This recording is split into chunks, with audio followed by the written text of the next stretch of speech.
Appel sur l'actualité. 33 9 693 693 70. Anne Campner. Bonjour Mandy. Bonjour Anne, bonjour à toute l'équipe d'Appel sur l'actualité. Anne, j'ai des préoccupations par rapport au réseau social TikTok. En effet, la Commission européenne veut interdire l'utilisation de TikTok pour ses salariés. Et comme je suis utilisateur de cette maquette, qu'est-ce qu'on reproche à TikTok ? Alors pour l'instant, la Commission européenne interdit TikTok sur les téléphones professionnels et uniquement pour ses employés, sur les téléphones personnels aussi, mais uniquement quand ils servent à consulter des mails par exemple. Donc on est loin encore d'une interdiction qui s'appliquerait à tous les Européens, mais on va essayer d'y voir plus clair avec Fabrice Epelboin, enseignant à Sciences Po et spécialiste des réseaux sociaux. Bonjour. Bonjour. Qu'est-ce qu'on reproche ? Qu'est-ce que les Européens reprochent à TikTok ? Alors, ce que la Commission européenne reproche à TikTok, c'est un potentiel problème de sécurité qui permettrait à l'application que vous avez installée sur votre téléphone portable d'accéder à tout un tas d'autres choses sur votre téléphone portable, un peu à la façon du fameux Pegasus, mais pour le coup, de façon parfaitement délibérée des utilisateurs. Ce logiciel israélien qui avait été mis en cause dans des opérations d'espionnage. Absolument. Et on pourrait imaginer que la Chine détourne TikTok pour faire la même chose auprès de personnels politiques. Par contre, c'est à distinguer de la menace que font peser les réseaux sociaux et la possibilité à travers eux de manipuler l'opinion publique. Et ça, c'est valable aussi bien pour Facebook, Instagram, Twitter que pour TikTok.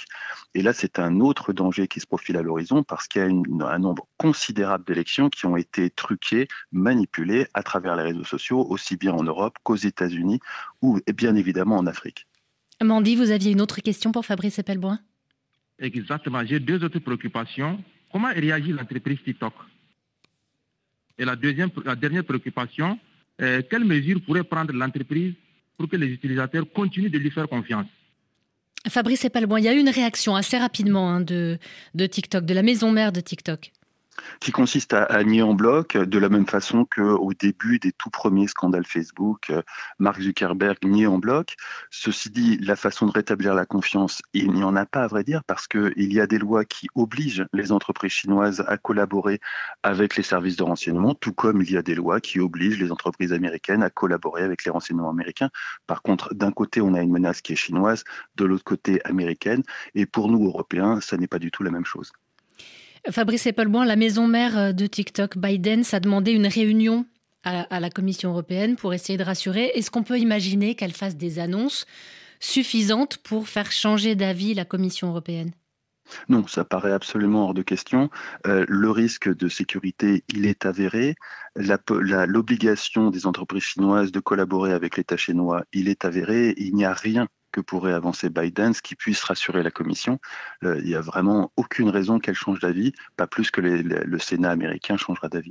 Alors Mandy nous disait qu'il s'inquiétait, lui, en tant qu'utilisateur de TikTok. Est-ce qu'il faut que les utilisateurs qui ne sont pas des professionnels des institutions s'inquiètent eux aussi ?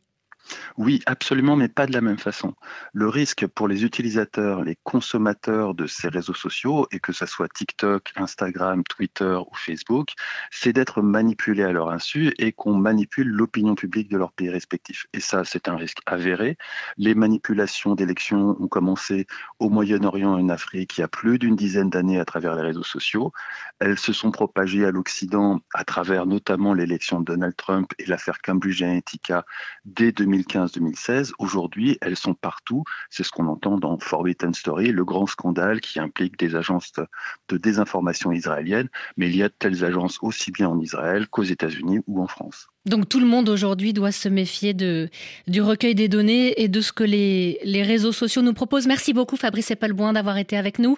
Je rappelle que vous êtes enseignant à Sciences Po. Merci Mandy pour vos questions qui, je pense, vont nous servir à tous puisqu'on a tous au moins, j'imagine, l'accès à un réseau social.